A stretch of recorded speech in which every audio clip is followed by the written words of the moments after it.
The film you're about to see is a story from beginning to end of a family that restored a 1977 Boler camper, journeyed in it, and then parted with it. It's a collection of videos over a 2-year period documenting the restoration process and ending with the very first camping trip we took in it. I have some exciting news. I just went today, now, and Saturday. Now, today isn't the day you'll be seeing this, but anyways, I just went today and put a deposit on a Boler camper. So it's very exciting.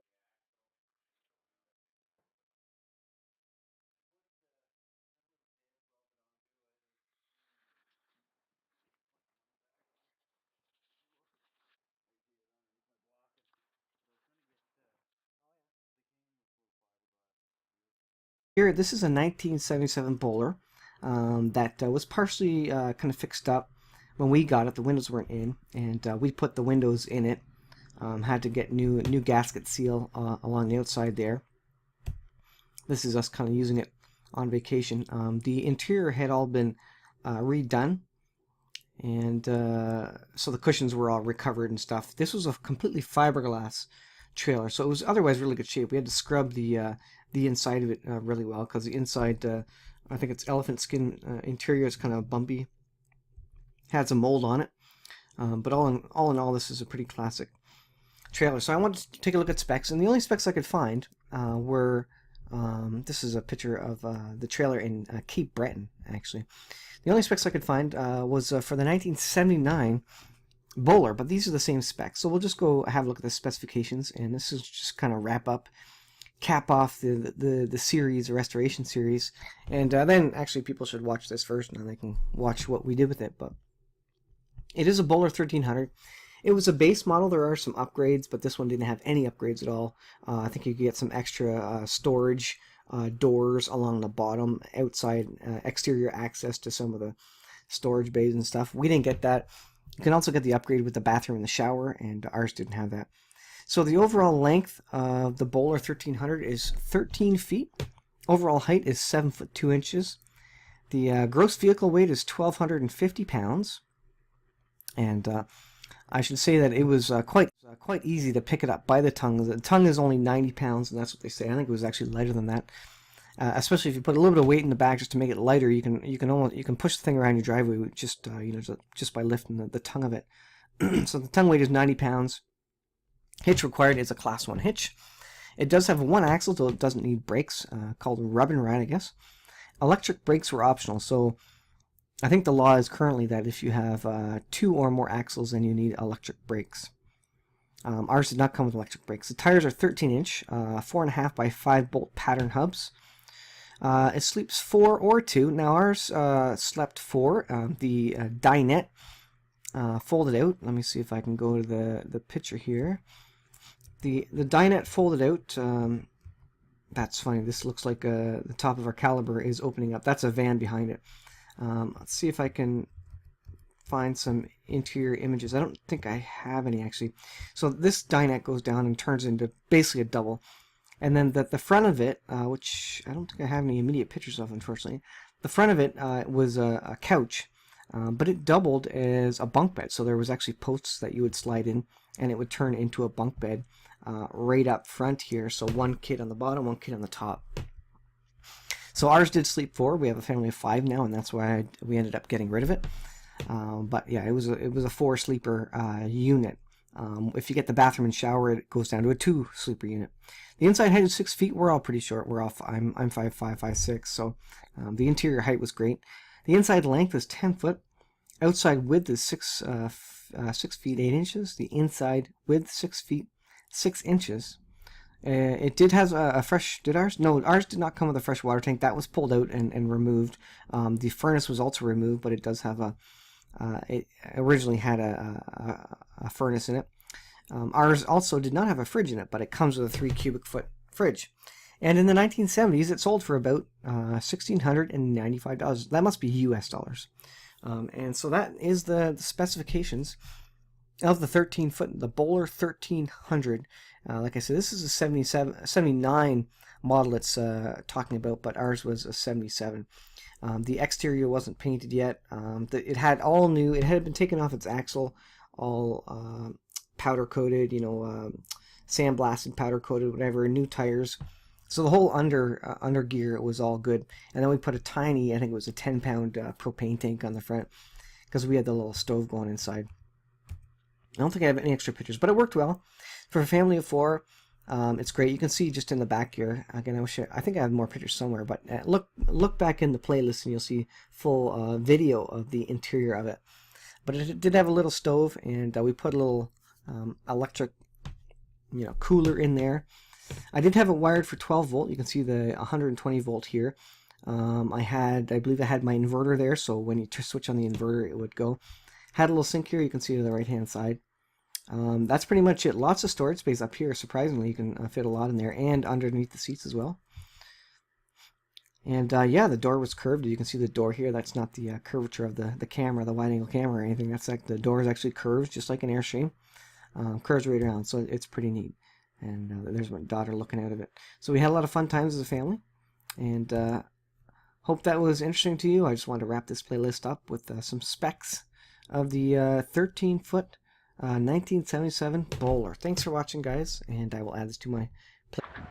Alright, I said I was going to make a video and do a walk around here. So here's a 1977 Boler. I've got a couple things done already on it, which you probably saw already in the other videos.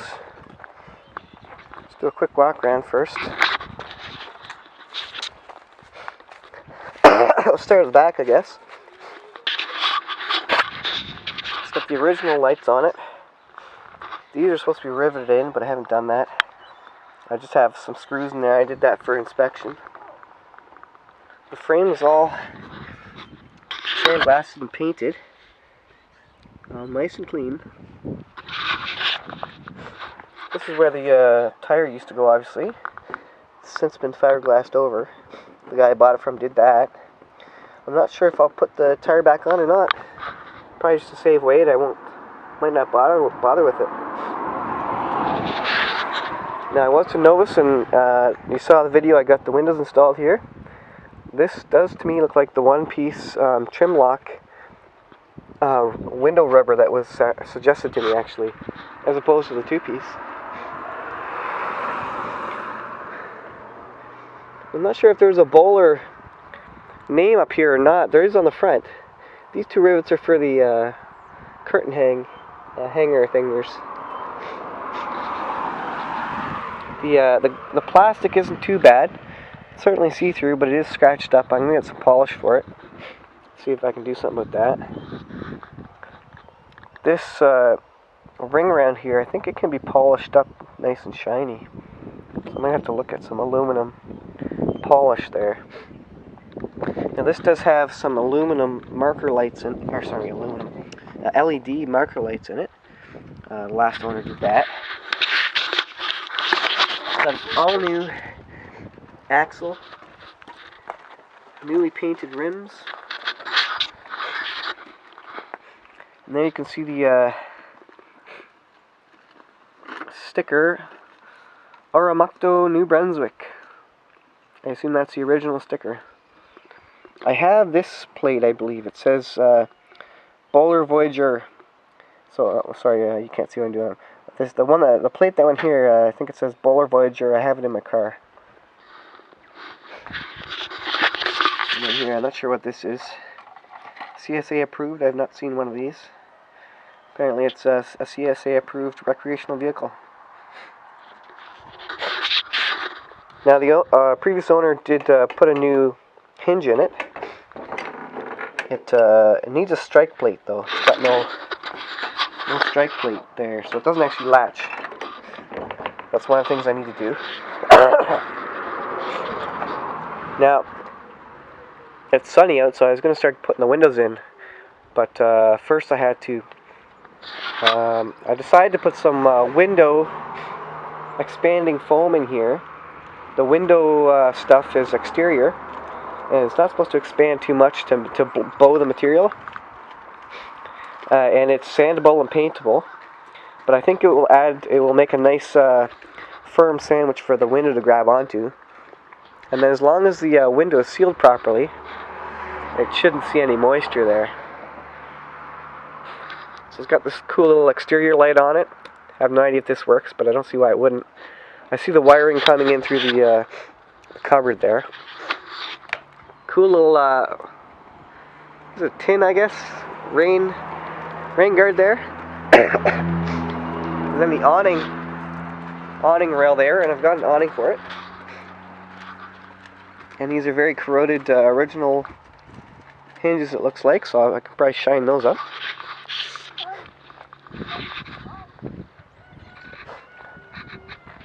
Now the front is for the propane tank, so I might put my 90 amp hour battery out here. I'm not sure, in a battery box possibly, or I might just keep it inside. I'll probably not be carrying around a big tank of propane. This is the front window that got put in. Similar thing. Looks like a one-piece rubber there. Guy did a good job. Excuse me. Same thing here. It needs to be polished. Well, I need a new window, but that'll be next year. And there's the money shot there. The Boler symbol. Boler name. Gotta love that. So this piece here, this needs to be sanded down still. That looks like Bondo there. I'll sand that down. Tongue's all painted. 2-inch ball. It's got a brand new jack on it. Chains, of course. And then you got your vents over here, your louvered vents for the fridge and the stove, and the furnace, I believe, used to come out here. The fridge was thrown away because it was garbage, apparently, didn't work. The furnace was sold. It's still got the stove in it, right there. So I'm going to get that stove going, if only on maybe a mini propane tank.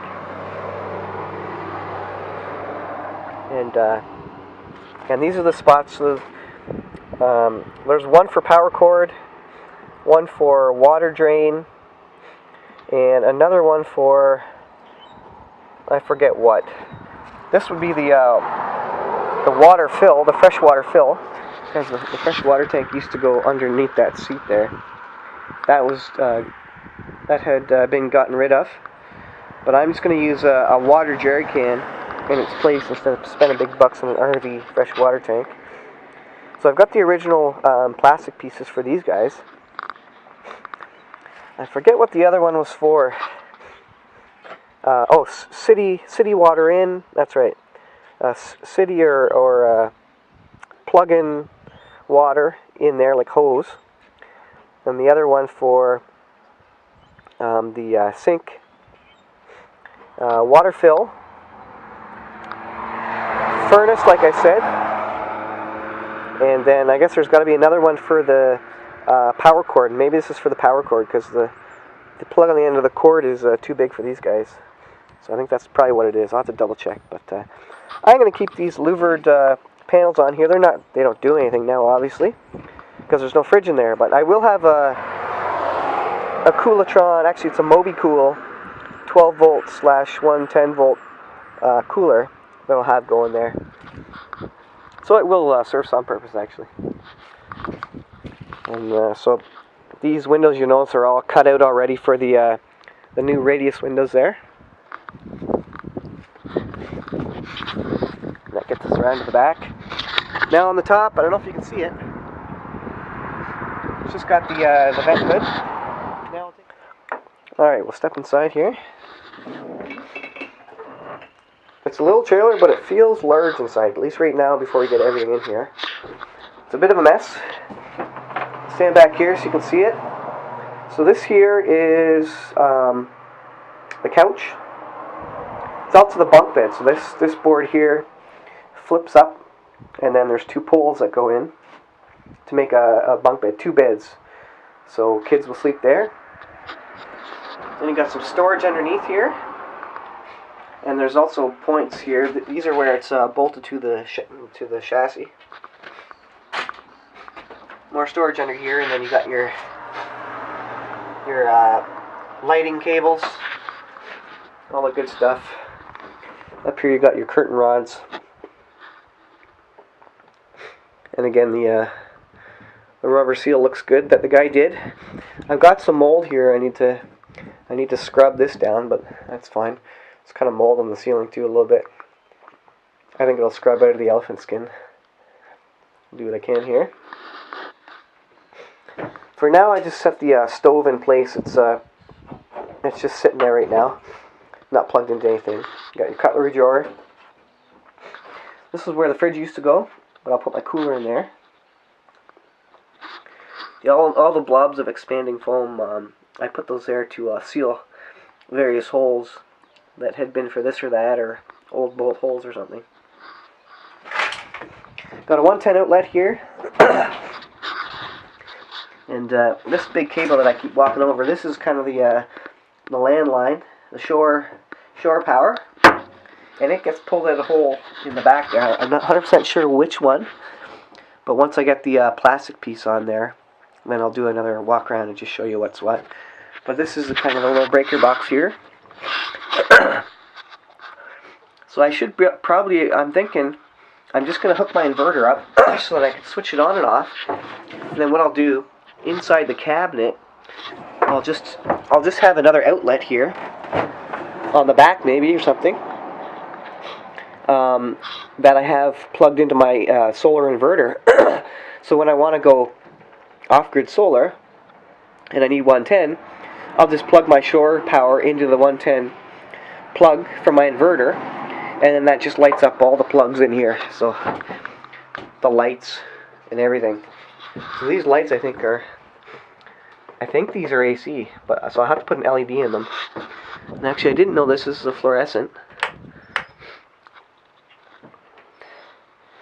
The furnace used to go down here, which I don't have anymore, and I'm not worried about it. Because honestly it doesn't get, we're never really camping when it's that cold. Now, so here's the sink. I do have the faucets. There's a single faucet city water pump, and it also has on the back of it a manual pump, which you pump up and down to get water from your fresh water tank.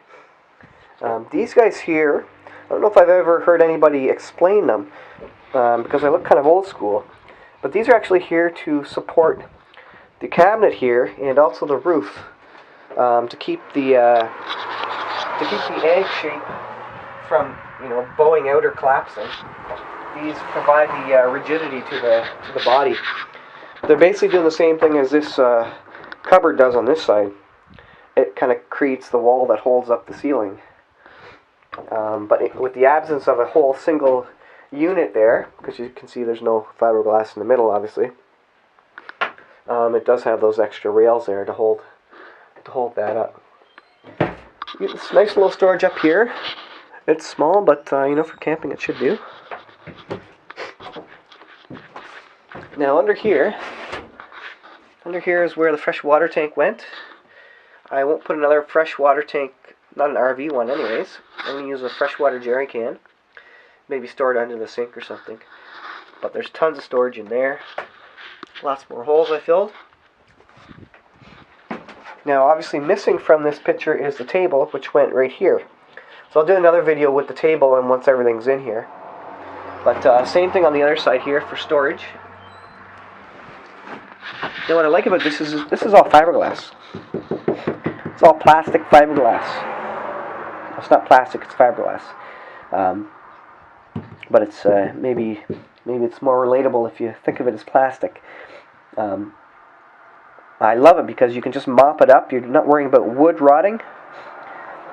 It has all these little plastic vents, which are kind of nice, so that the voids there can breathe a little bit. And they have all these. These are the wooden pieces that go in and fill these holes, because obviously when you put the bed down, you're sleeping on top of that. And there's more storage up here. There's a pack of cards in there too, from the previous owner. That's not huge, but it's big enough for some toys and board games and whatever.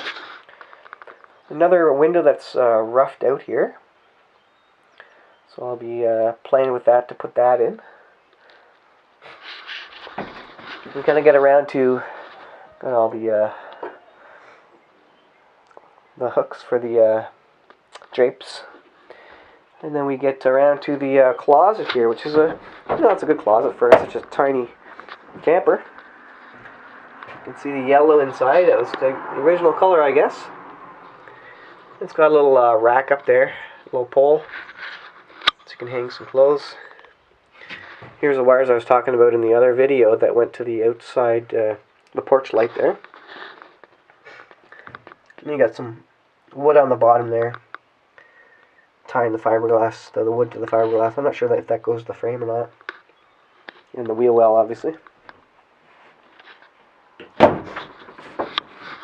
And then, of course, you got your vent. This is just an old-fashioned manual one. Maybe one day I'll get a fantastic fan here, but this certainly does the job, and the screen's intact, so that's good. And I didn't show this. Got a couple of lights here. There's also a light over here. And I think these are AC, but if I put an LED in there, it shouldn't be too bad. So, but I'll be trying to run my cooler off a DC anyways, because it's more efficient that way. But that's kind of nice. So I may put maybe another set of plugs somewhere, maybe over by the bed or something. And I'll probably put a 12 volt and maybe even just a direct USB charger maybe on the side or something. All depends, we'll see. There's lots of cool things I can do. I'll just stand back and here's the view. I'll do another video once I get it a little bit further along and table in and that sort of thing.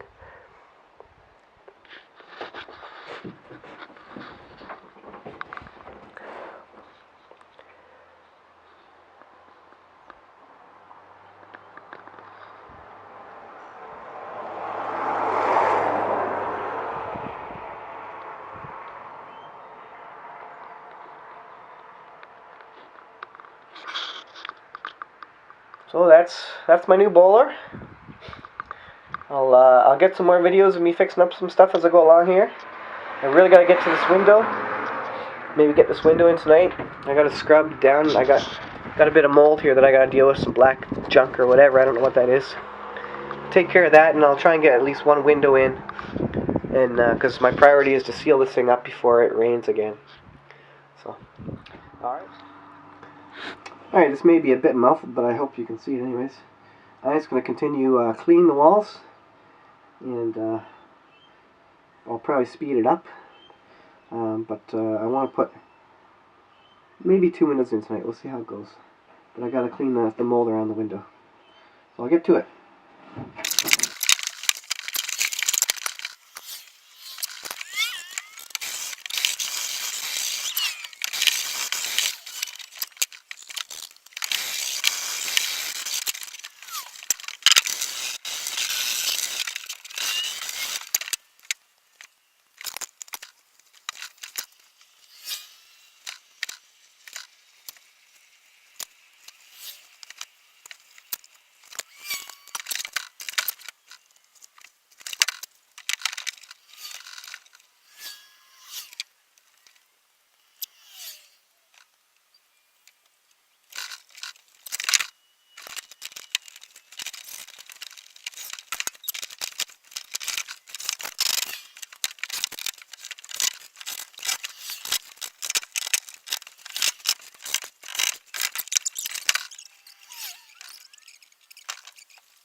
Well, I got one window in. Just seeing how it goes. I do have there's a gap there, kind of a triangle. You can see the hole. You can see on that side too. That's where I could have used fiberglass, but I think what I'll do is I might just do take this ring off again and just put some Bondo in there, and that might just do it. I take these screws off and just kind of pry up this and stick some Bondo in there, and then I can clean it up on the outside. It's probably easier to put it on the inside here to seal that up. And then there's just a tiny crack on the outside where this rivet is coming out. I'll probably just use some clear caulking on that one, and just to seal it. Probably best to go around with just a tiny bead of clear caulking anyways. Can't go wrong. Alright, first thing on the windows, do not try this at home. Instead of, whoops, still wet.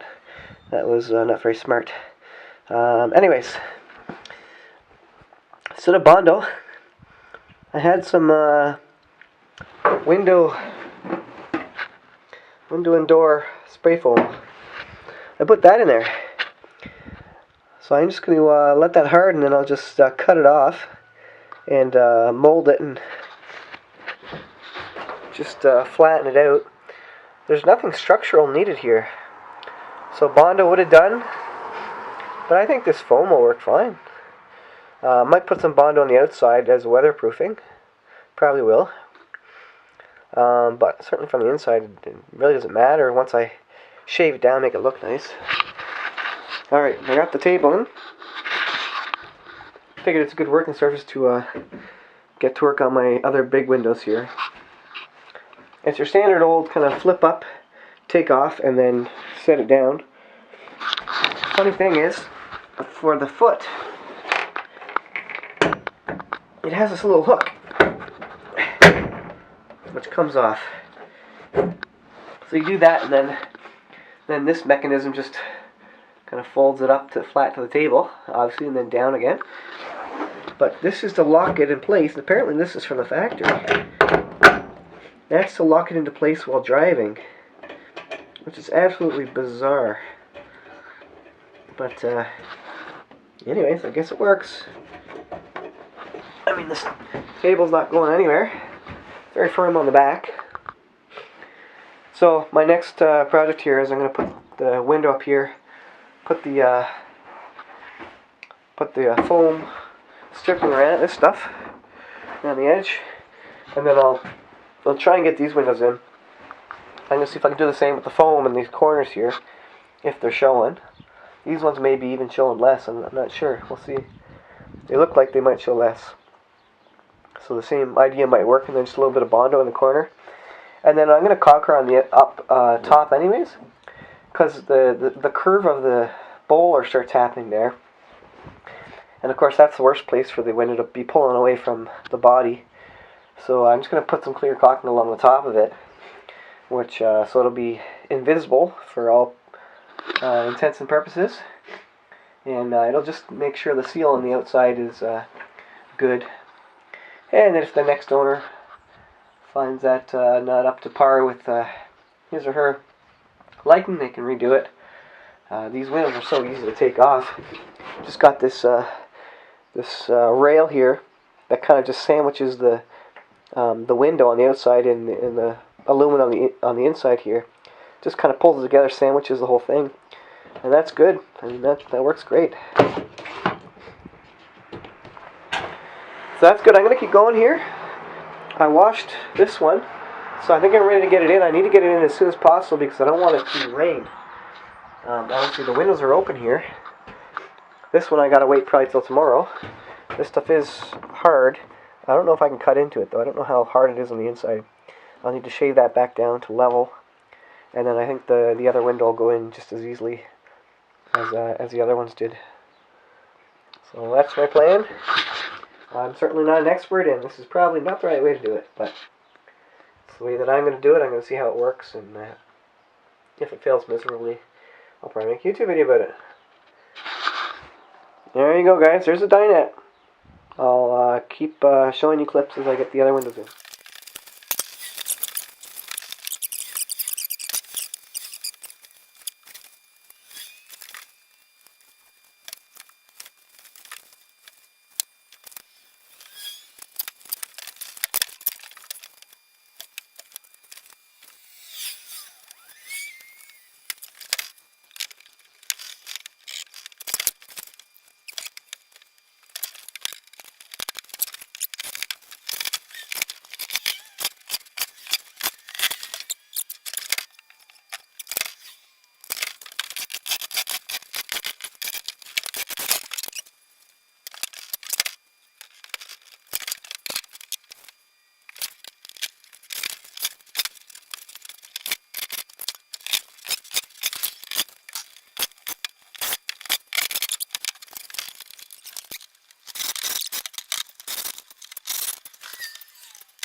Alright, so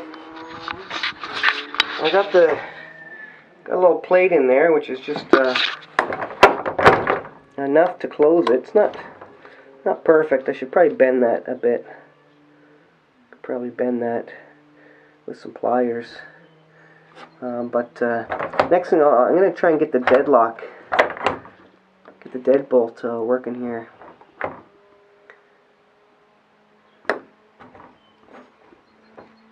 Not sure what I'm hitting against. It may just... I should have slid it down a little bit, because I probably could have got the deadbolt working in there with the same piece if I just bent it. And that's what happens when you don't put a lot of thought into things. I kind of got various bits and pieces. I think this was the original strike. And he had some other pieces here. So, anyways, get back at that and see what I can do.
going to show you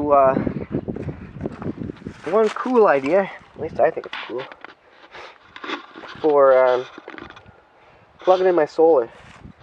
So the question is, and I mean there's probably a better way to do this, but the question is, you got your shore power and then you got your solar power. I'll probably be using both. But what do you do to switch over from shore power to solar power if you're using AC with solar power, like an inverter? Because here's the shoreline,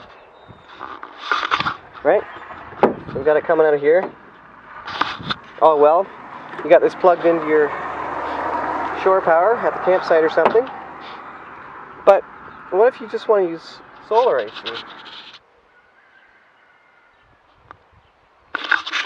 Alright, I'm going to finish my thought that I had in the last video there before I was interrupted there. So normally you got this shore power just plugging into a post or something. But then what do you do when you want to switch all your AC appliances to be using your solar battery?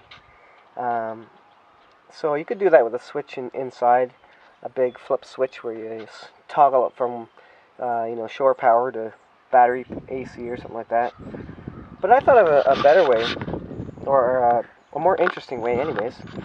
I'm going to get an external outlet, put it on here that has the weather cover on it, and that one will be permanently hooked up to my inverter.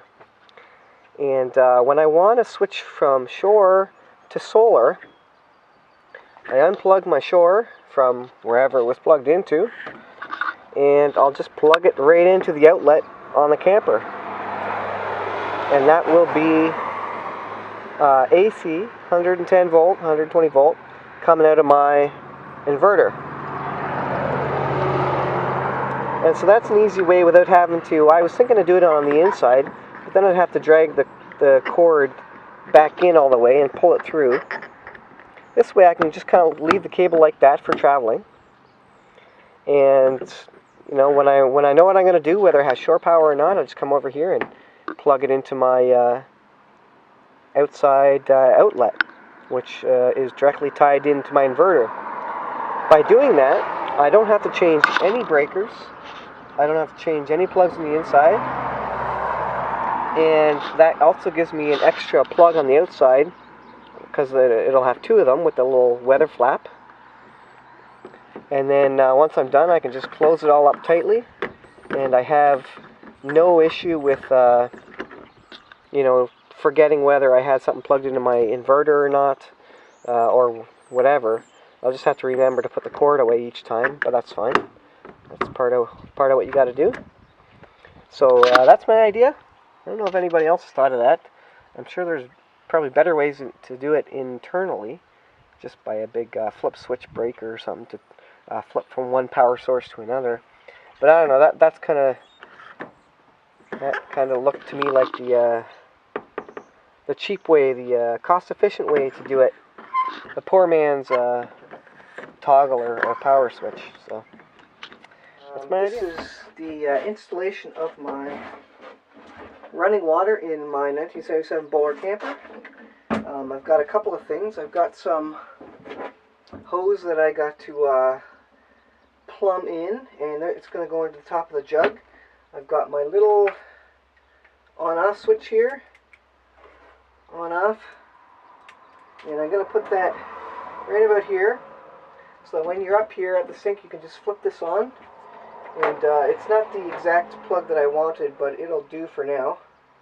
And that's just going to run a little water pump that sucks water out of the fresh water jerry can. So I'll get to work and I'll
Well guys, I'm having trouble with my original design.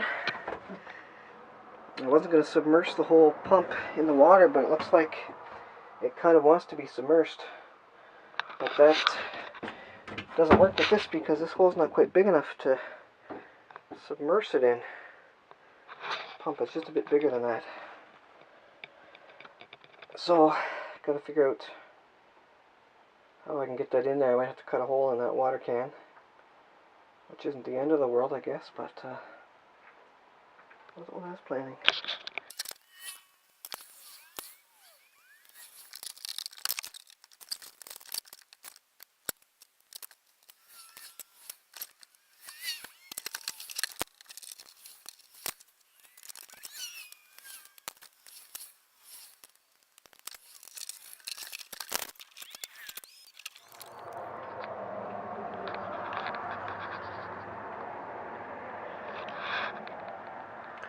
So guys, I got this working finally. It didn't work exactly as I had hoped.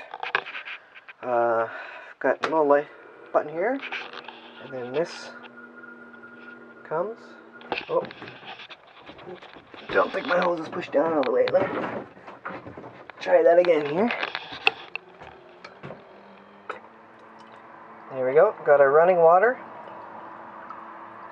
Runs off 12 volts. It's a little pond pump.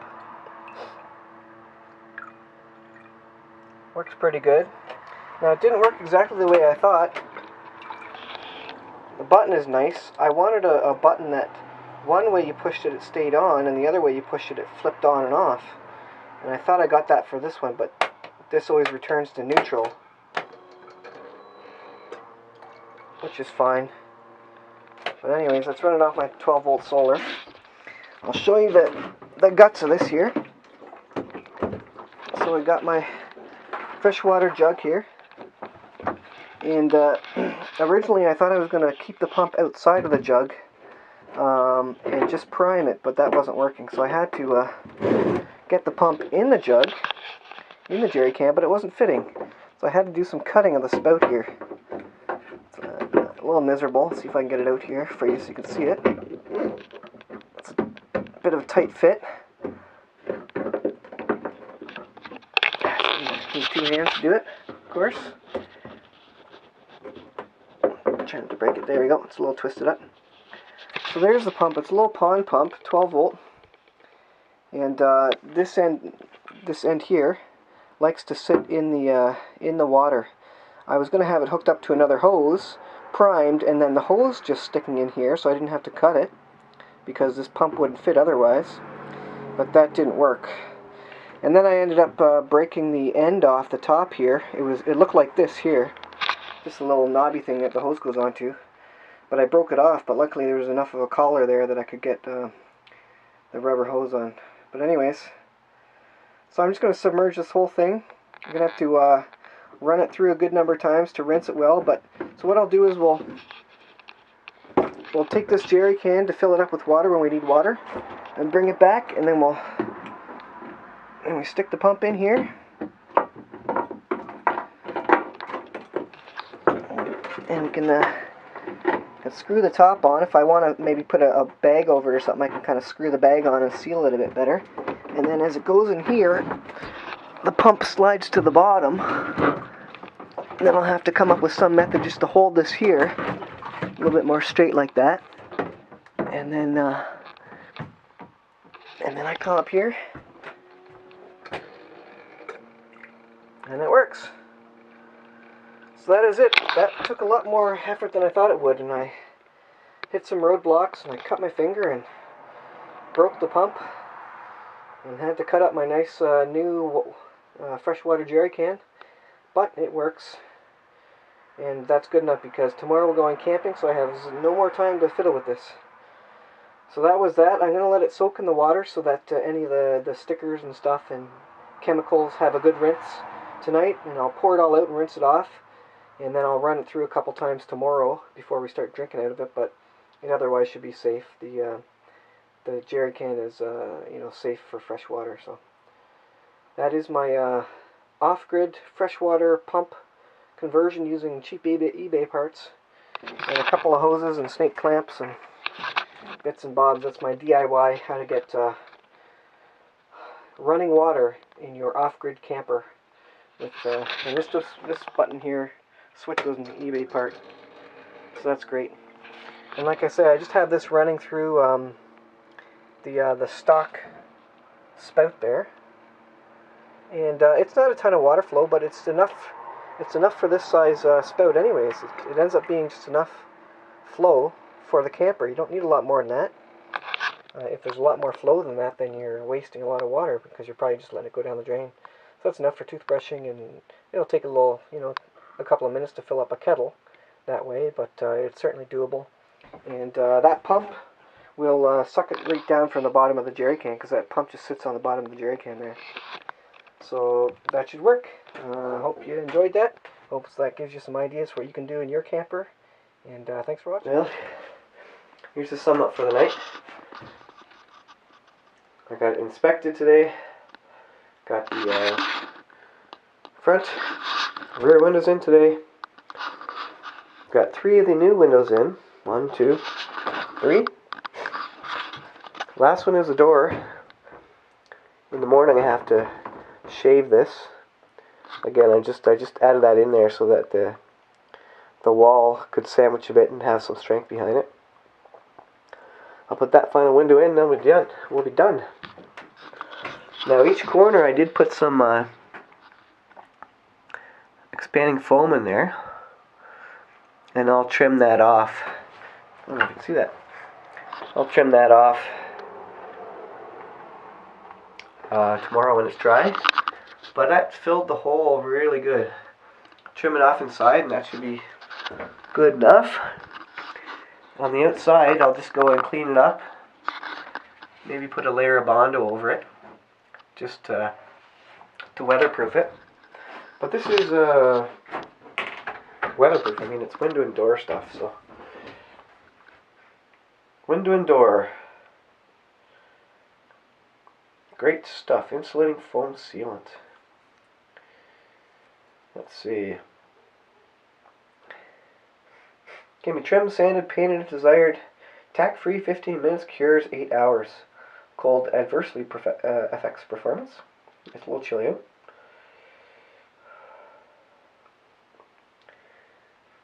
Yeah, so no, that worked. Great stuff. It's called expanding foam. Everybody knows about expanding foam, but anyways, I love the stuff. Use it for a lot of different things, and seem to work well here. In the morning, I'll just come and I'll take a razor blade and just shave that off and get rid of that junk. And I did make one mistake. I put one of these windows backwards. They're meant to go. Oops, this thing's catching on fire. See where it's melted there? That silly plastic outside is melting against the bulb. Anyways, a little bit of a fire hazard. I put this one on wrong. The window, which opens the screen on the back, I had this window over here in this one. So the screen was on the front side, which means the crack for where the window slides was open to all the wind. So I had to pull that one out real quick before the foam dried. That was a mistake. If you don't put it the right way, the wind will drive the rain in, and they built it so that they're both opposite each other, so that the wind and the rain gets driven off. So yeah, got all the windows but one in. That is the big thing, to get this sealed up for the weather. And for mold and mildew, I've been using, I don't know if this is OxyClean anymore or not. Maybe it is. Anyways, just take a scrub brush, one of these guys, and you just go at it. And the brush kind of gets in the nook and crannies, the bumps of the elephant skin. So that's looking good. I mean, it's a long ways to go to get this looking pretty. A lot of work I have to go under the sink. I gotta clean this all up, put it all back together. I gotta bolt this down. This is just sitting there. Then I gotta go to the outside and start screwing on my outer hardware to cover up the freshwater intake, the shoreline cover, not to mention all the junk that's under there that needs to be cleaned. So I did put the couch in here just to have a look, but I may take that in tonight, yeah, because I could probably put it over on that side, because for all intents and purposes that side should be waterproof. It's not going to rain tonight, but... And this is going to have to deal with a bit of humidity anyways, moisture in the air, for sure. So I'm not too worried about that. Because, I mean, even with the all the windows in, there's still going to be... It's going to be as humid in here as it is outside, so that doesn't really make a difference to me. But I'll put the cushions on this side, where I have all the windows in. I'll let that cure. Let all those things settle. And then I'll have a look at where we are.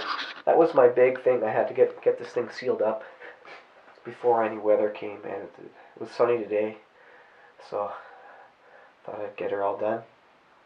And that was a piece that requires two people. It needs someone on the outside to hold the window in while you screw in the self-tapping screws.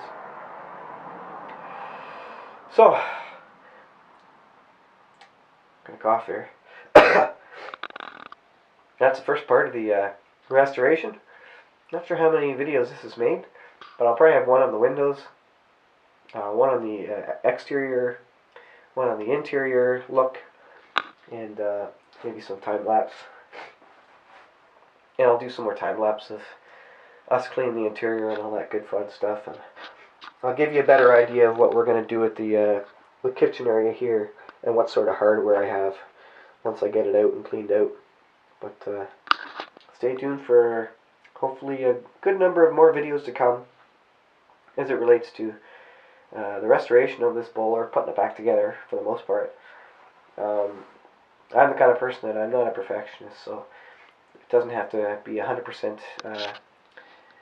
accurate in terms of historically accurate, and I don't need every piece to be in place 100%. Need the mold to be gone, so we'll get rid of that. Don't know what I'm going to do with the seams yet.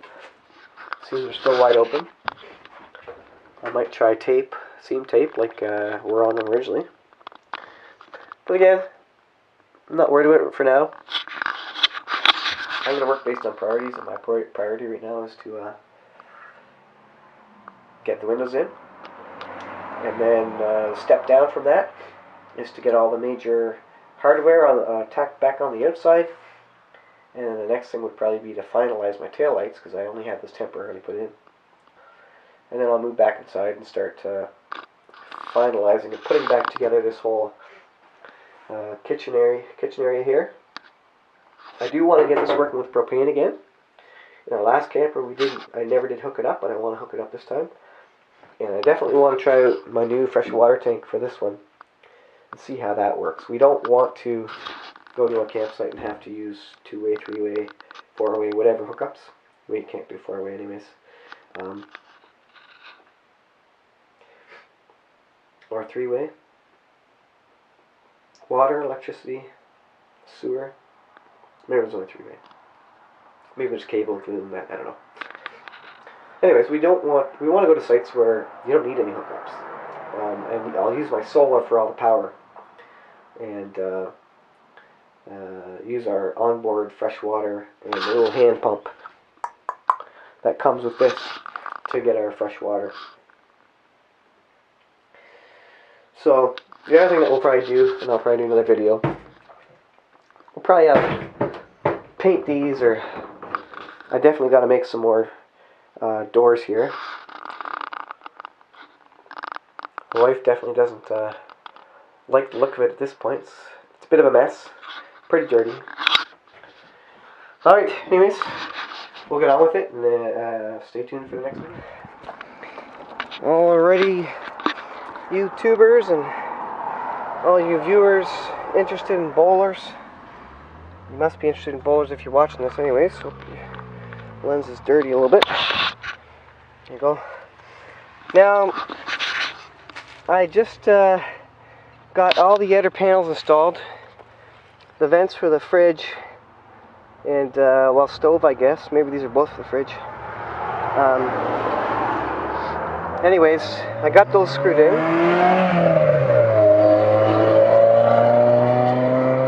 And just waiting while that noisy car goes by. I got the valves in. This one is for the shore power. Power cord goes there. This is for the city water. So you can put a hose in here and it supplies the faucet. This one is actually the drain for the sink. So if you're not on city water, I guess you hook your same city water hose up to this one, and then you can just drain it down. And as far as I see, that was the original way it was done, because these are the only two holes. These are the original ones.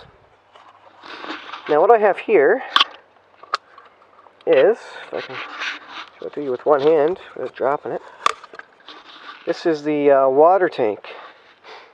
So it's got the fill, and the little hole inside on top there is for the air return. Now this used to go over here, because the water tank was underneath the seat here. I'll show you it inside.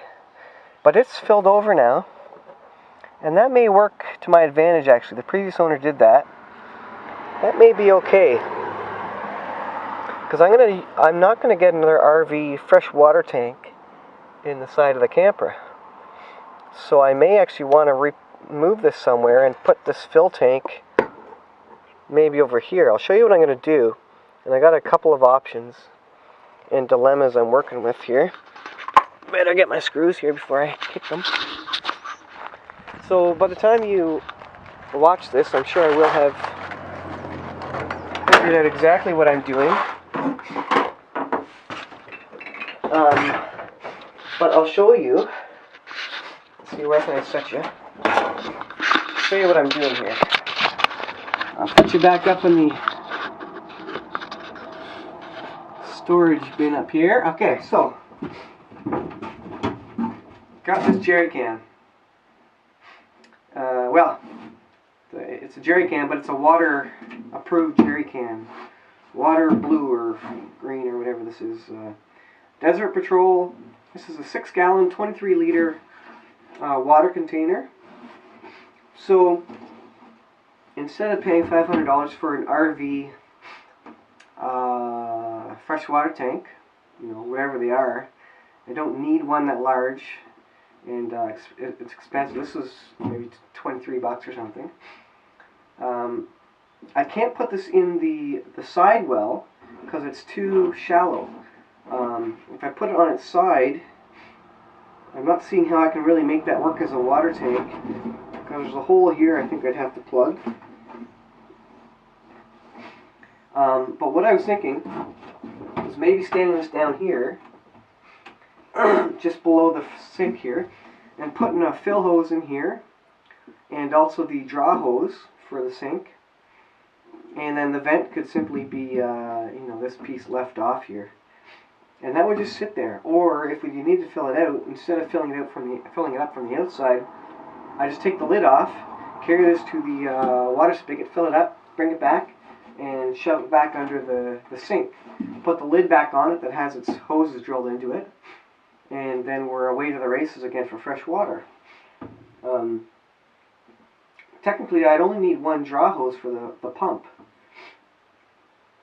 The fancy bit would be is if I added a fill hose in here so that I could then put this guy on the outside and be able to fill it up from the outside with the hose. I don't really know if that's necessary, to be honest. It's almost easier, rather than bringing the hose all the way over here, at least at my house where it is, it's almost easier just to take this empty guy out, fill it up, bring it back, put it back in. And it might be a little more versatile, less holes, although I always like the idea of using the old classic attachments. I may just put this back on just for the look, just so I have it there and it looks authentic. And now, that's well and good if I want to put that under the sink. It seems to fit there, and the door would close on that, so that's good. And I can move it up over under the sink over here. Problem is, the fridge used to go there, and I'm thinking what I may do is put our cooler in there. Now this is a 12 volt. This is a 12 volt, 110 volt cooler. It warms and cools actually. It's a Moby Cool unit from Canadian Tire. I have run it off my solar power. It's a decent cooler. It kind of keeps stuff cooled, to 20 degrees below ambient temperature, which is, it's better than a poke in the eye. It's not perfect. It's not a Dometic for sure. But if I want to put that in there, then I may not have room for my water tank. So I've not actually tried this yet. I don't know how or where this is going to fit. So it might fit all the way in. Let's try it here. Maybe, maybe not.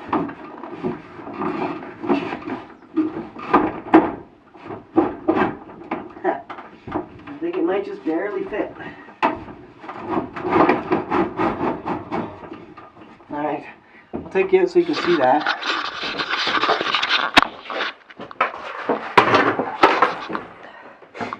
So it fits, but now that I see that, there's a refrigerator where the top opens. That is obviously useless as a fridge. So that's not going to work, but that's good news. Because I wouldn't have had room to put the jerry can in beside it if I then tried to get this in there beside it. So I'm going to take that out and try and stand it on end, more like an upright fridge instead of a chest freezer. And let's see if that works any better.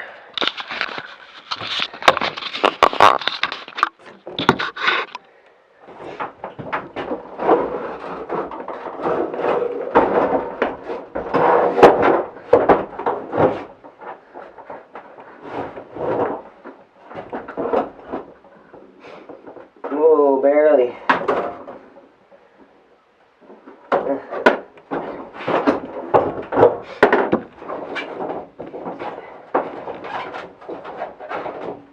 The short cable out of the way here.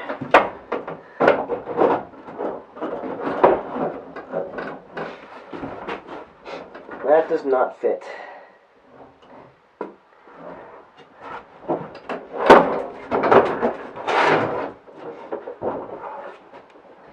Now,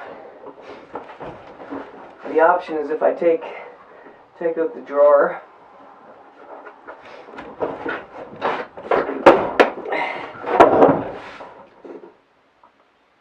It's just a little too tall.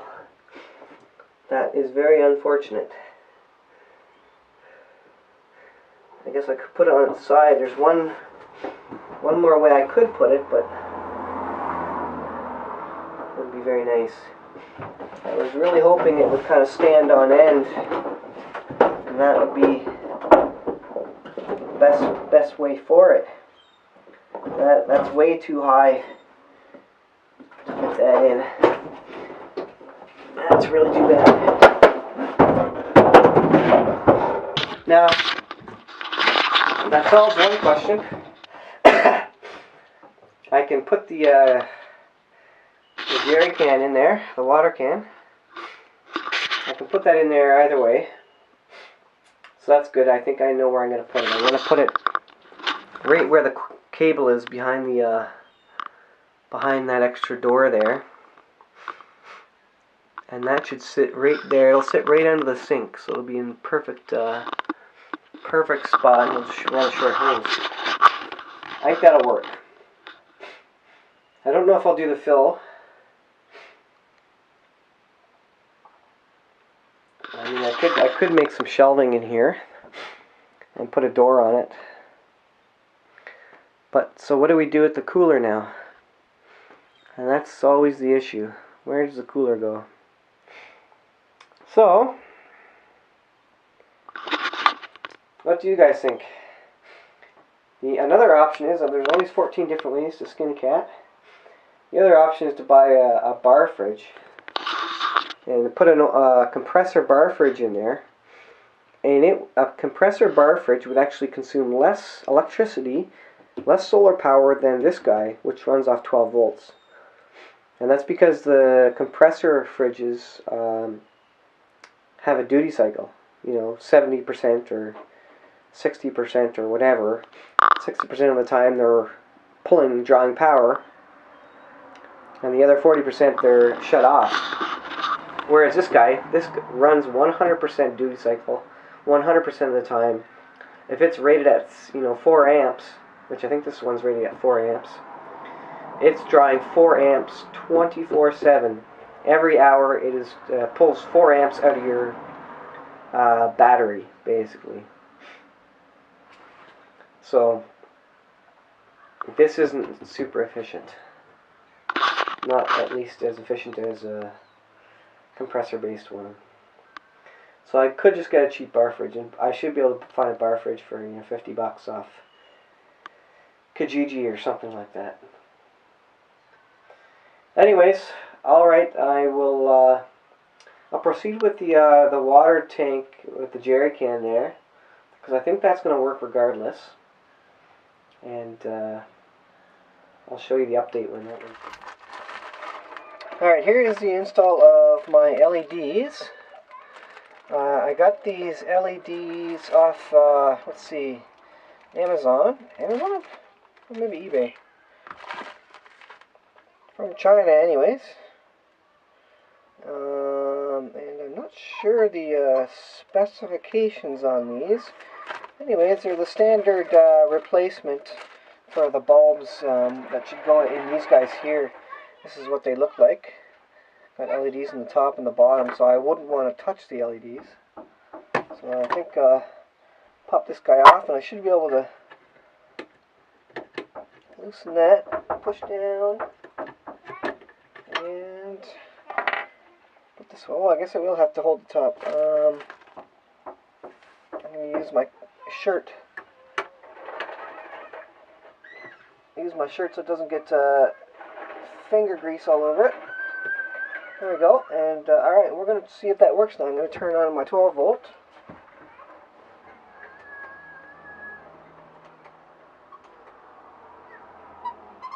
And it worked for a second there. It's on. Oh, there it goes. Okay. That's a little weird, sketchy. Contact's not 100%. That's interesting.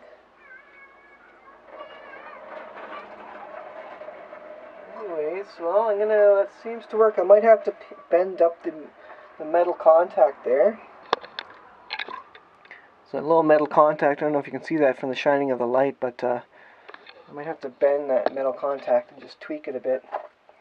But yeah. Oh, I see some LEDs on the one side that aren't on. Huh. Alright, well, I'm not too impressed already with the quality of these things. There's a couple of LEDs on this side that aren't turned on. So anyways, I'll put that in there. Whoa. Boy, that is sketchy. I do not like that.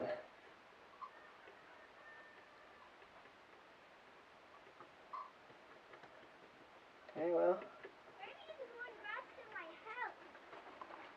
seems to be somewhat stable now.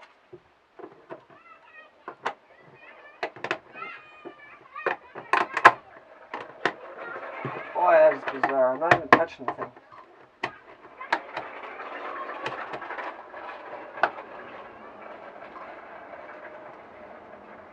going to try something else here.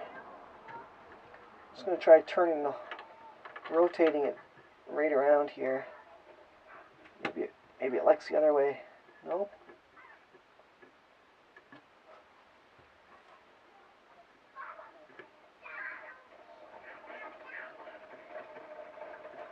Not sure of the loose connection. Maybe I'll tighten the little metal flaps here that are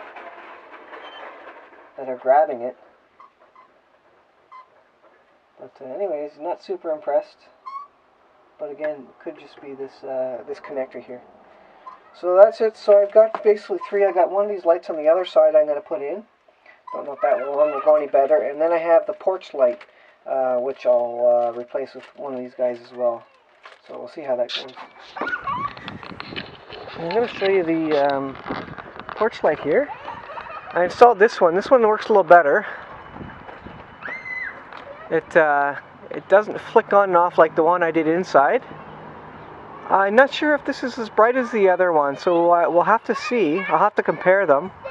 But I'm going to keep the incandescent bulbs just in case to see if maybe I'll try it at night with the incandescent and see which one is brighter. This one will definitely be a whiter light, but it seems to work a lot better. So I'll do the other one and see if I have any luck. So I think the issue is this piece here, the holder. I don't know if you can see that, but it wasn't holding as tight, so it kind of wobbles. I think the bottom connection is good, which would be, I guess, the power, but the ground is not good. So I kind of closed up that piece, which kind of snugs up and holds the ground part of it a bit better, and that's a lot more snug. Let me see if that works. See, now it doesn't wobble. I was wobbling before. Oh yeah. That's a lot better. Alright, so now I can put the cap back on that. I kind of wondered if it was just a grounding issue. They must be just a tiny bit smaller. Huh, that's funny. Must be just a tiny bit smaller, the base of them, than the incandescents. So this piece here probably just fits a bit more snugly in these guys. So I might, whoops, sorry for the camera moving there. I'm gonna try and do the same to this one, see if I can make it work here. So first I'll turn it off. Now all I did was I just took and I pinched the bottom guy in a little bit. Not too much, but that should just more snugly hold the base.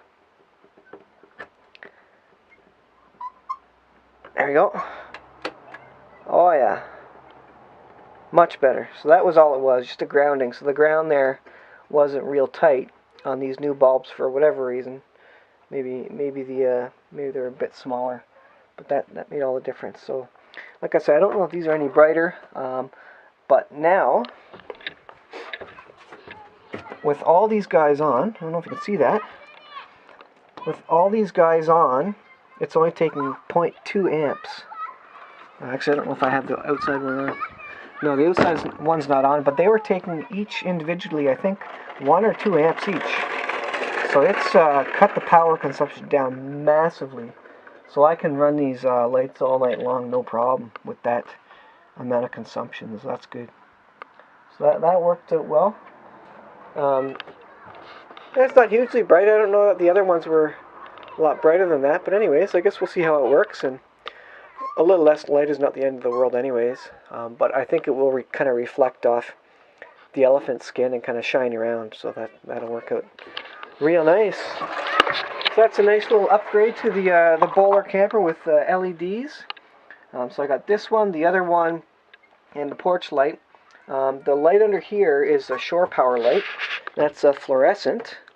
I'm just going to leave that. I don't mind. I can run that off. It's probably 10 watts or something. I can run it off my battery. It's not a big deal. And I'll keep these incandescents. These are always handy to have, and there's nothing wrong with these guys. And if an LED burns out or whatever, or I find they're not quite as bright, I can pop one of these guys in. You know, maybe for the porch light or something.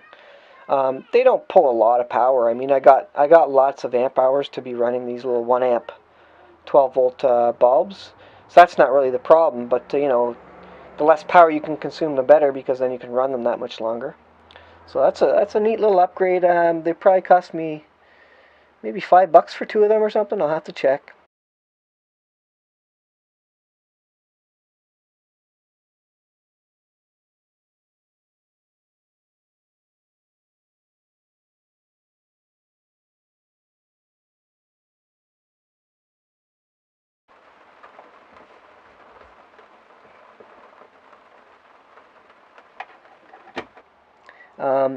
Yeah, like I say, there's 2 LEDs on this side that are not working. Just, they're kind of the cheapest you can get off eBay or wherever I got them. But it seemed to work, so that's a nice little upgrade. Alright, I got the big reveal here for my new solar-powered off-grid camper. Very excited that I finally got it put together. It took me a while because I was trying to seal up the Boler for the rain, which came about a week after I got it all stuck together. So here it is. I'll go through my components, which some of you have seen before, but this is a new install on the Boler camper here. So these are my 30-watt panels, 120 watts total there. These guys are all hooked up,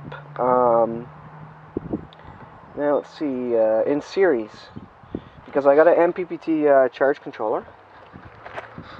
Oh, made a mark on the back of my Boler by leaning this against it. That's not good. Alright, anyway, so that's the panel here. Now what I did, similar to my white camper, I put a hole in the side, and what I'm going to do, I'm going to get an exterior outlet cover with the spring door on it for weather seal, and then I'll just use this. This is my disconnect, so that when I'm moving, I just put the panel inside the camper, and we're good to go. So I'll take you in here and I'll show you what I got going here.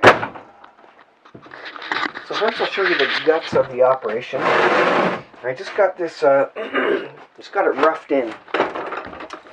So it's just sitting under the right side camper, underneath the back dinette seat here. So I'll just put you down here. So I got my 90 amp hour battery, deep cycle battery. It is AGM. It does not vent, so it is safe to be in here.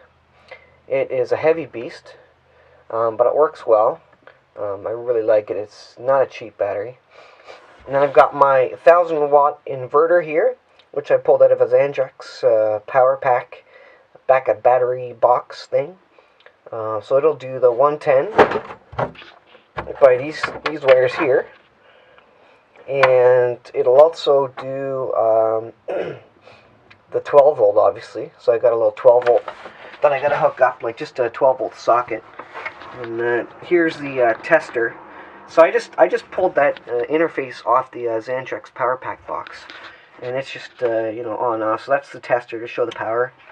And if I want to turn it on, just turn the power on there, and it starts. And I got 110. 120 volt power. So that's good. That's all just kind of, there's no names on it because it's all ripped out of a Xantrex box, but it works good. So it's nice and close to the battery, so that I don't have any trouble with power draw. I've already used this in my other camper, and I ran a toaster off it, and let's see what else I ran a vacuum off it. We toasted toast with it, off grid. When we were camping one time. Works well. I mean, the camper's about 1000 watts, but because it runs for such short a time, like 2 minutes to toast the bread, it's not a big deal. So yeah, it works perfectly. It doesn't drain a lot. It doesn't take a lot of watts when you consider that it's 2 minutes. So it doesn't take a lot of watt hours. So the rest in a second here. Alright, I'm back here. Alright, so I've got the, let's see, the EP Solar 2215 RN. I believe that's the name of it. So it's been a while since I did the original review on it, so I just got it tucked in here. It is up and down so that the fins can get some airflow. I've really never had a problem with this unit overheating. Probably because I'm not running a lot of power through it. I think it'll handle up to 500 watts of solar. But obviously I only have 120 watts, so it's not a big deal for this charge controller. This can handle a lot more than I've got on it. So what I've got here is so these are my solar panel wires. Solar positive, negative. These ones go to my battery. So I got nice thick, I don't know what they are, 10 gauge or something wires to go to the battery here. And these smaller ones, they're not very thick. These are my 12 volt for the lights. I turn them on and off with the remote meter, which I'll show you in a second. I've just got these back,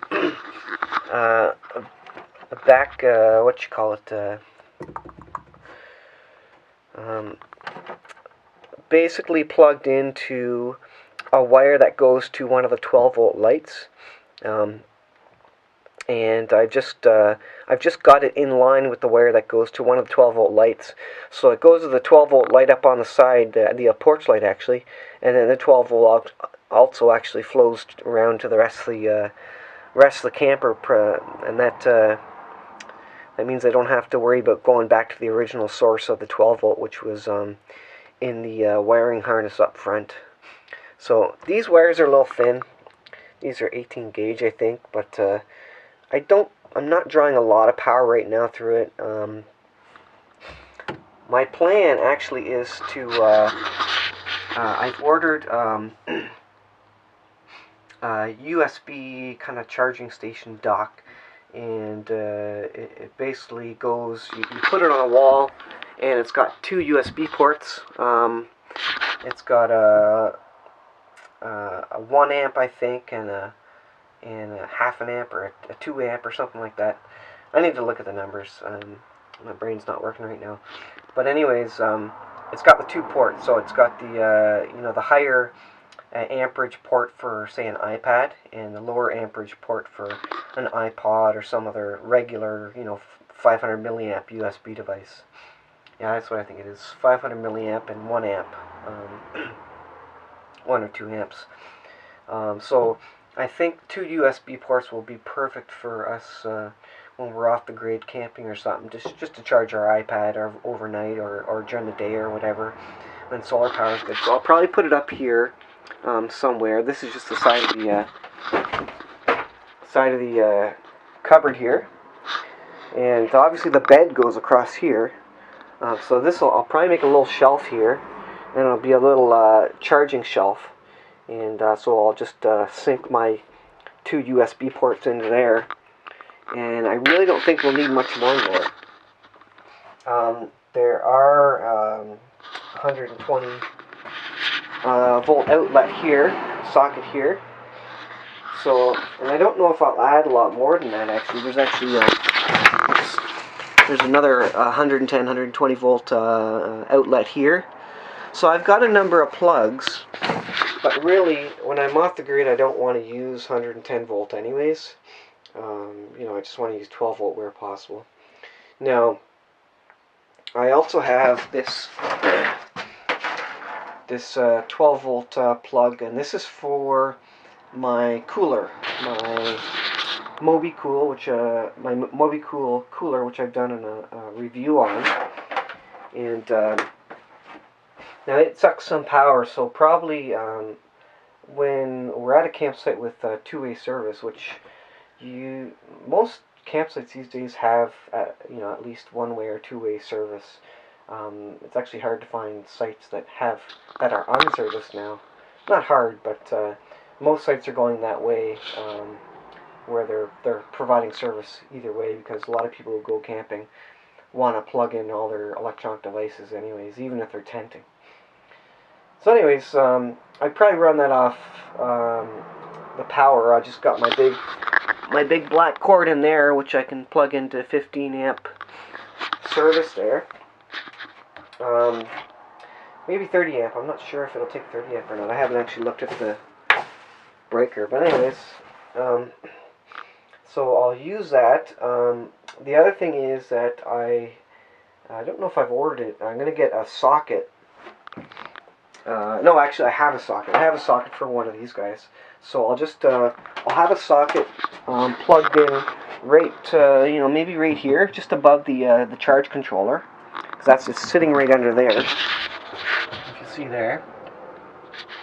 So I have a socket right there because it ends up that this area here actually works best for the MobiCool cooler anyways, in terms of where to put it. In my other video I was trying to see if I could set it in here where the original fridge went, but it just doesn't fit. There's no way I can kind of make it fit nicely. So yeah, that's what I'm going to do. So I'll have the 12 volt socket here. I'll have a USB charging port here, or charging station. That should cover me for our electronic devices. And then what I did here was I for the remote meter, I put it on the outside of the cupboard, just as you come in the door here. And I kind of like it here because when I'm arranging my solar panels outside, I like to sort of direct them into the sun and then check how much voltage I'm getting and how much amperage is coming in. So I like it to be kind of up front, right by the door here. And so yeah, I just cut a hole, just traced it and cut a hole right in the fiberglass. Put some self-tapping screws in there. That'll be fine for now. And the remote cable just runs under there, and then it just goes to the charge controller again, which is just on the back here. So that works well. This is the standard MT5 meter for the EP Solar 2215RN charge controller unit. This is an excellent meter. I said it before, but I definitely recommend you getting the meter. It tells you what's going on. And the other nice thing about this setup is that I showed you the 12 volt here, which I have wired directly from the charge controller into the 12 volt wires of the system. So to turn all the 12 volt in the camper on and off, all I have to do is click that button, and that turns on my little light bulb.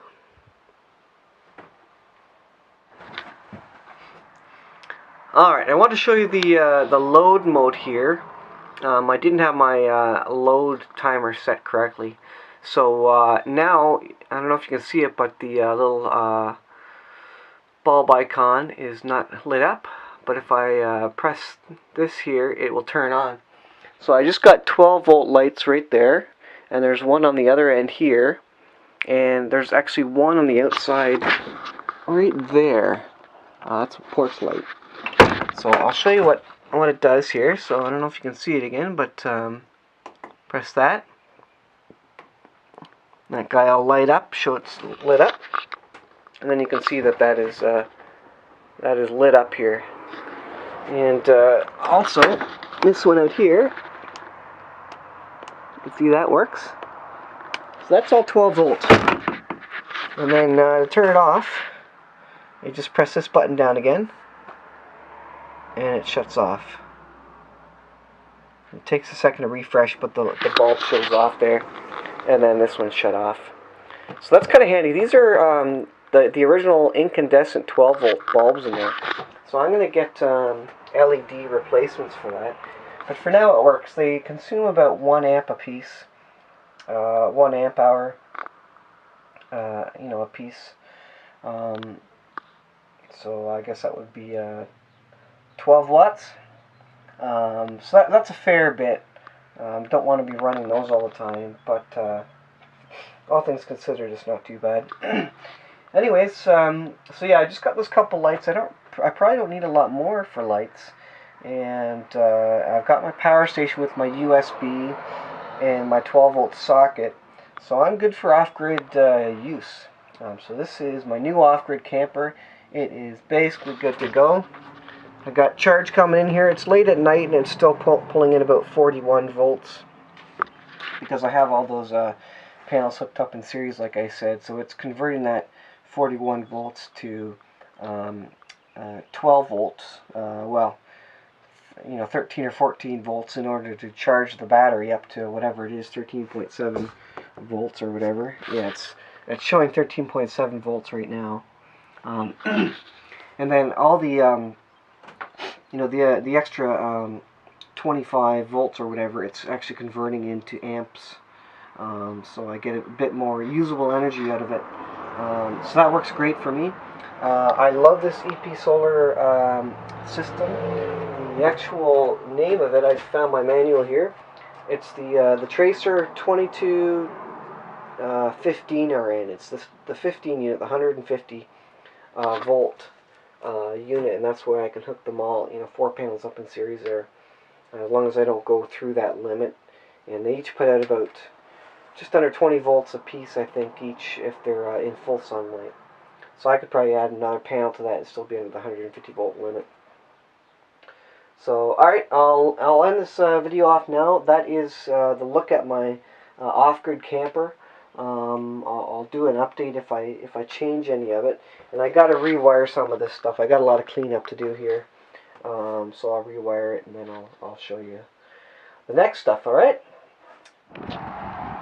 Alright, I want to show you the camper all ready to go. This is our first camping trip, official one anyways. We're all ready to go. The tires are all pressured up. The windows are all closed. Everything's packed up. Have a look.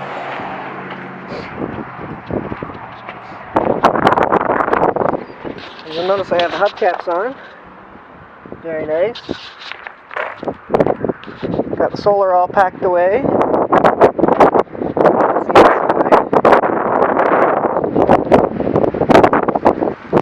Got all my caps on. Windows closed. I'll show you quickly inside here. So here's the front couch. The interior's all been cleaned. All the old mold cleaned off, the elephant skin. I haven't put the rain hood on yet. I'm gonna put that on. Got our beautiful clock right there. It's actually fits real snugly on the fiberglass. Got my solar panel in here, which I'll deploy once we're at the campsite. And the dinette is filled up with bedding and pillows and all that good stuff. And we've got some condiments up here, salt, pepper, and kitchen things. I haven't finished the front under the kitchen counter here.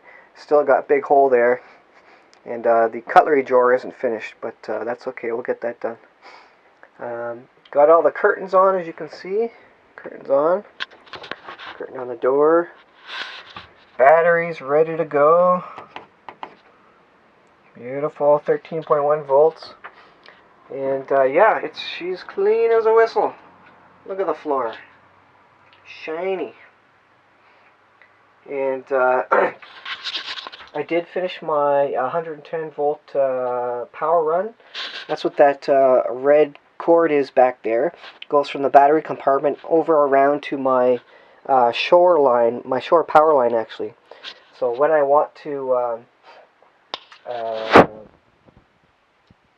use 110 volt, all I have to do is pull my shore line and plug it into the extension cord, which then goes to the battery, and that's a lot easier than having some big switch to flip between battery and shore power or whatever. It's just a no-brainer. I just plug the shore power line directly into the end of the plug inside the camper instead of pulling it outside the camper to some post where there's 110 volt electricity.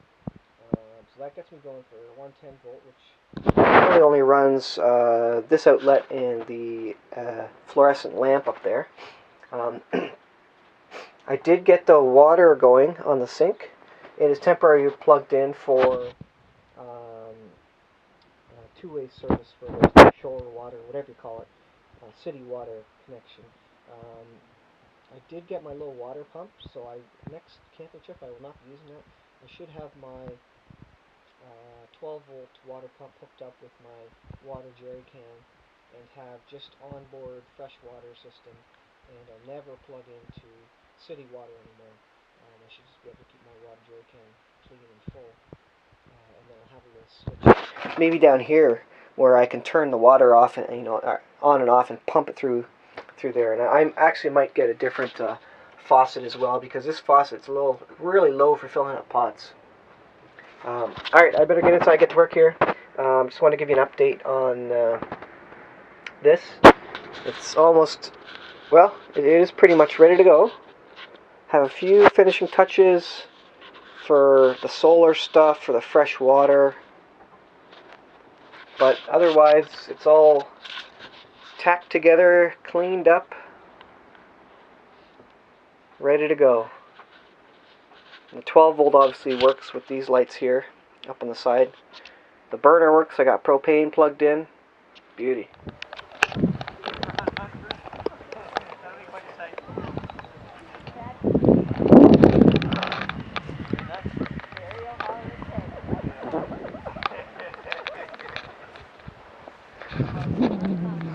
This is our 1977 Boler. It's a rainy morning. Cool, miserable for solar. Got the awning up, though it did rain last night. The awning did well.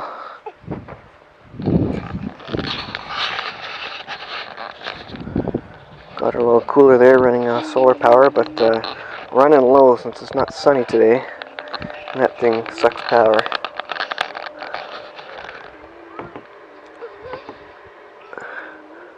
So we're only making about half an amp of solar power right now.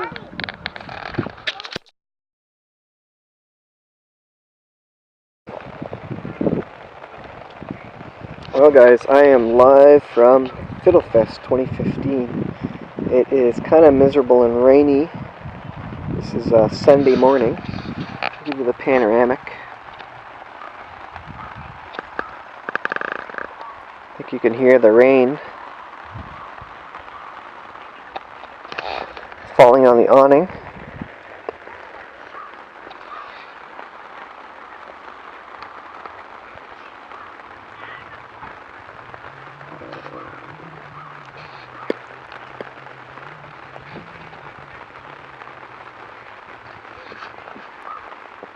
The awning has been really nice to have. It's really nice right now, obviously, because I'm sitting under it while it rains. So it's pretty good, and it's not been too windy, so it hasn't blown over. Must be 10 degrees. Oh, I see Lindsay driving back here. I'm going to try and get some clips of Fiddlefest here, but this is a bit more of a vlog here. Didn't have too bad of a sleep last night, although Jack kept waking up. But yeah, it's a miserable, rainy start to the Fiddlefest weekend, but hopefully it'll get a bit sunnier. Alright, so I'll just keep trying to bring you updates, and I'll take some video of the Fiddlefest, which might be in other video clips here. But I'll show some video clips as well from our time at the local provincial park as well, once we're camping there. Talk to you later. There's a bit of a Boler awning review here. We got this awning with the Boler camper, and it works really well. It's raining right now, so it's really nice to have this. One thing I found though, in high wind, really high wind, it really starts flapping. The other thing is you got to sometimes rain can collect in here, so sometimes you have to kind of make the corners here a little bit lower on each side, so that the rain can fall off more effectively.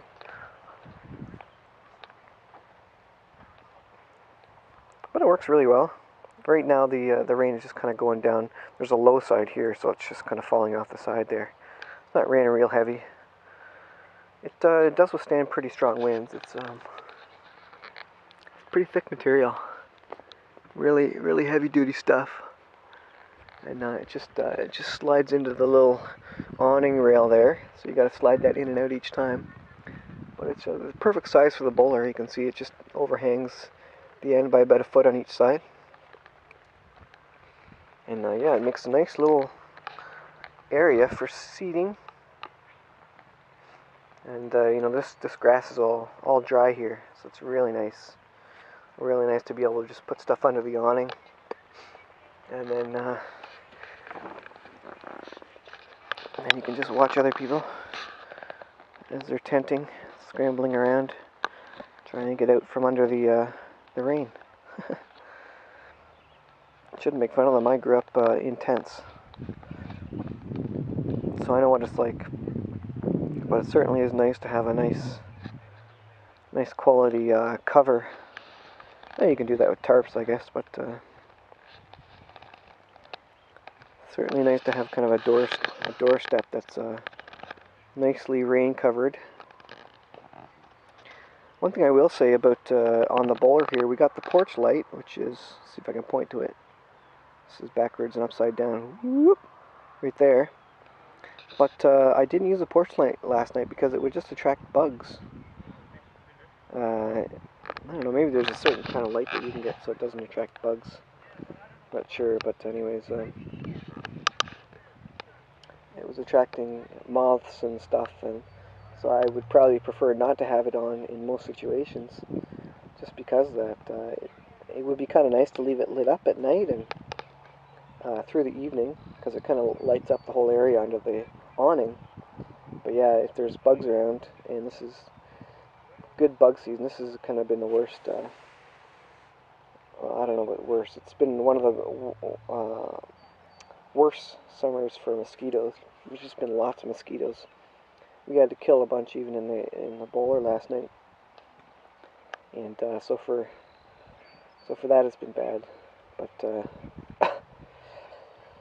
certainly moths and stuff I don't want attracting, so I didn't really have the light turned on for that. But anyways, it's just a review of the awning. The awning works really well.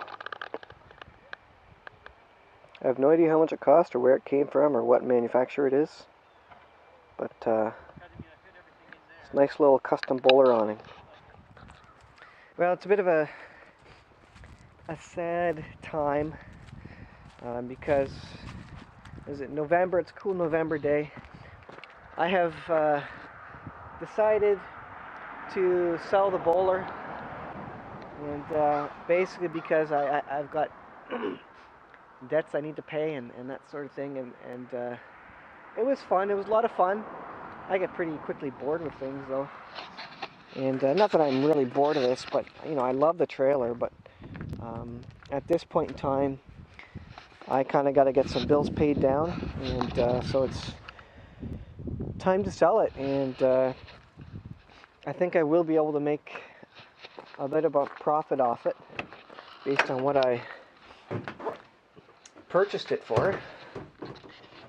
So it is up for sale on Kijiji and the used site, and I even put it on eBay for a little while and got some watchers on it.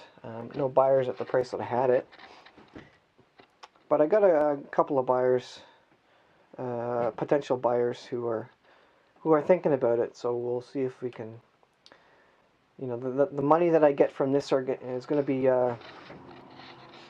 put to good use in other ways, and I'll be putting it to use for some other projects and things, and just generally getting some debt paid down that we need to get paid down to get our house in order, as it were.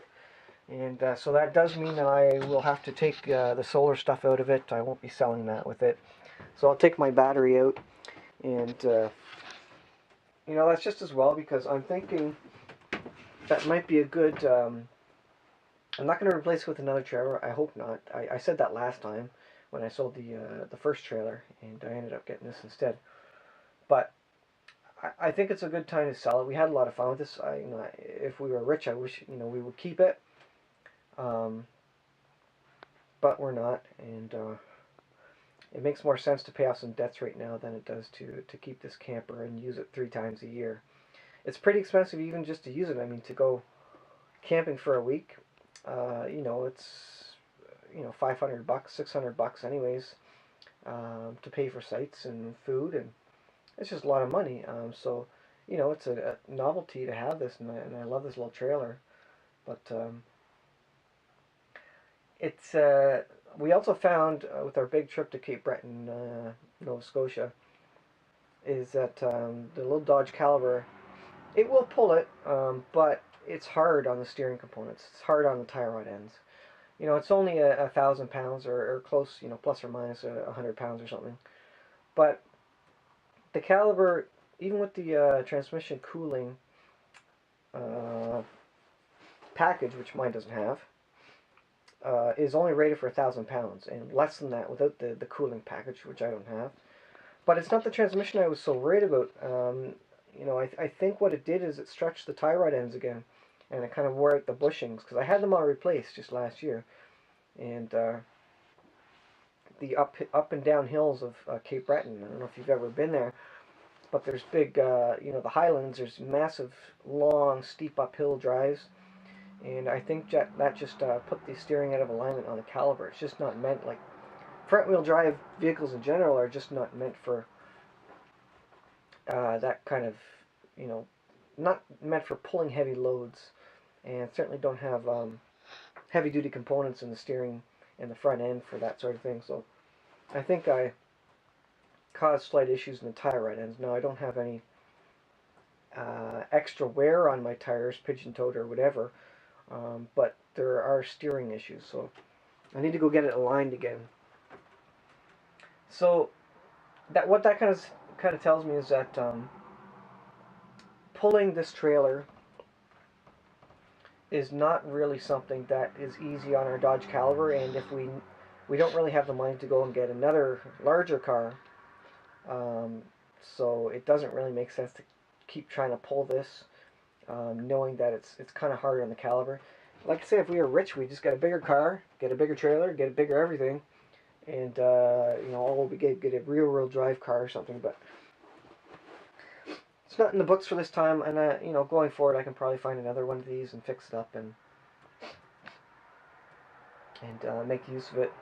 But I think this will be a good time to actually push me into putting my solar power into my house and trying to run my office on it. I have an idea to get maybe a 300 watt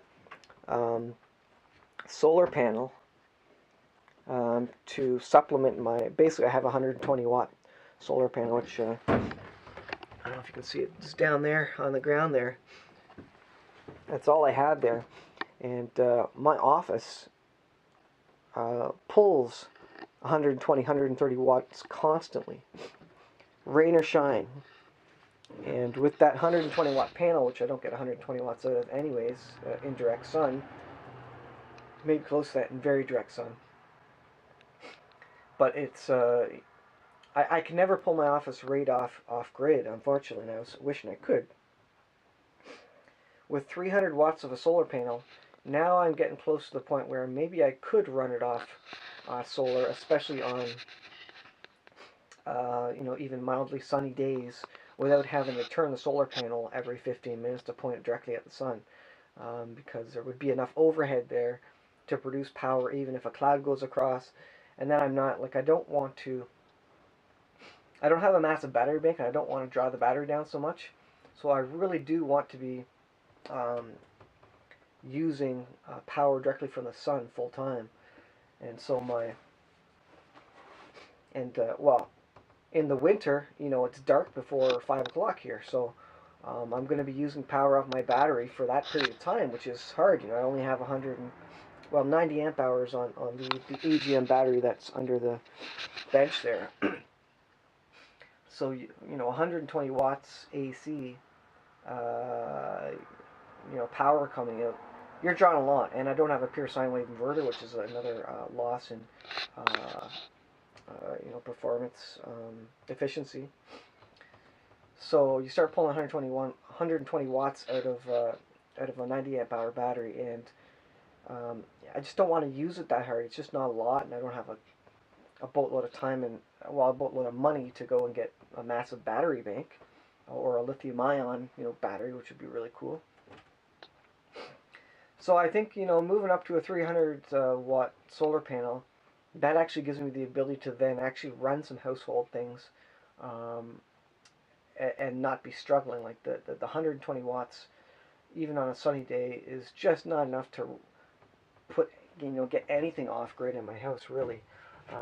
We use quite a bit of power in there, but even just my office, like I say, I need 120 to 150 watts steady, that runs my modem, my computer, my work computer, my monitor, my phone. There's just the printer's plugged in. There's just a lot of stuff that's running all the time. Um, when the printer's going, that probably pulls another 60 watts or something, but that's not all the time. That's maybe for a couple of seconds, and it goes into a sleep mode or whatever, once it's done printing a piece of paper. But anyways, I kind of got off on a rant there with Projects Post Camper, but that's kind of the sad story, and that's kind of some ideas for what I'll be doing if I do sell this camper. I wish I could keep it, but as I say, I need the money to pay off some other debts, and then maybe with some of the extra money I'll be able to get some other projects on the go. So it's a sad story for the Boler, and I'll probably do the tear out video if I do. I haven't got any confirmation on selling it yet, so once I do, I'll probably do an update video and do a tear out video as well. So just wanted to bring that to you, and it's a sad story, but maybe we'll get another camper in the future. We certainly like the 15-foot camper. That actually was a nice size for a 4-person family. It was too heavy to pull with our vehicle, but it was pretty comfortable in there, to be honest. So maybe that's a plan for next couple of years after we get all our debts paid off. So this is a video of being a good steward of your money, and knowing when it's time to sell and get some debts paid off, and so you're not paying a whole bunch of interest. But that's part of it, how it goes, and we'll move on to other projects.